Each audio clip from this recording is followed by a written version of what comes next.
Hello guys, मी सानिया. तर मी स्वागत करते आपल्या आजच्या मिनी ब्लॉगमध्ये. तर आता गाईज वाजलेला आहे 7 आणि आपण स्टार्टिंग करू आपल्या ब्लॉगला. आणि आज आहे गाईज पार्ट 2, जे की काय तुम्हाला माहीत आहे मी कशावरून सांगणार आहे. आणि तर गाईज सुरुवात करू आपल्या स्टोरीला.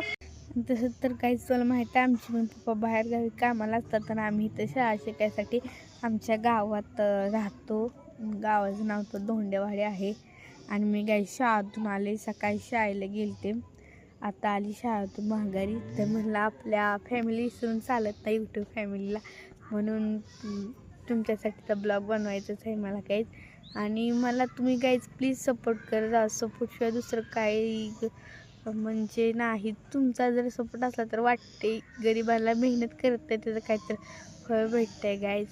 आणि सध्याला तर माझ्या सपोर्टची काही खूप गरज आहे, खूप म्हणजे खूप. आणि आमची परिस्थिती तर गाईज तुम्हाला सगळ्यांनाच माहीत आहे.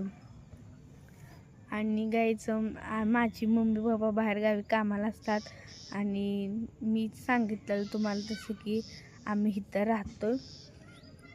आणि आता तर आणि आम्ही जसं गाईज म्हणजे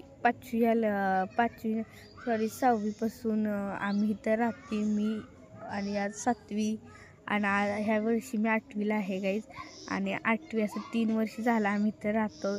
शाळा शिकायसाठी गाईज खूप काय करावी लागतं. आणि आमच्यागत व्यक्तीला शाळेची किंमत विचारावं, तर आम्ही शाळेसाठी काय काय केले ते. माझा तर भाऊ गायचा तर 6वीला आहे. आणि मी तर म्हणते जे गायचं 6वीला ते मुले एवढे लहान असतात, तर आजूबाजूला आमच्या खूप मुलं आहेत खरं, ती त्यांच्या मम्मी पप्पाशिवाय राहू शकत नाही खरं. अरे आता परिस्थितीच्या पुढं काहीच कुणाच चालत नाही म्हणतात ना, तसं आमचं चाललं आहे गाईच.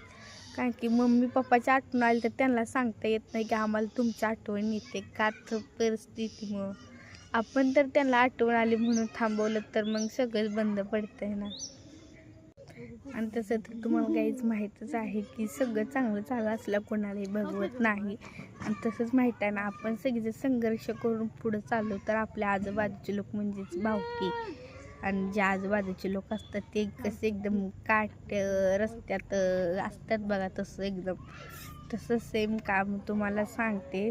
तर असंच भावकी गायचं एकदम हीच मग त्यांच्यात आपण काय बोलू, त्यांच्याविषयी आपण बोलून घाण व्हायचं नाही असं मला तर वाटतं गायचं. तसेच गायज आमची इंस्टाग्रामवर आयडी आहे, तिथं बी आमच्या येणं 19K फॉलोअर्स आहेत. आणि तशीच आमची गाईज प्रगती झालेली बघून कुणाकडे एकदम जायते ती गाईज. आणि अशीच असते भावकी, सगळी माहीत आहे ना तुम्हाला.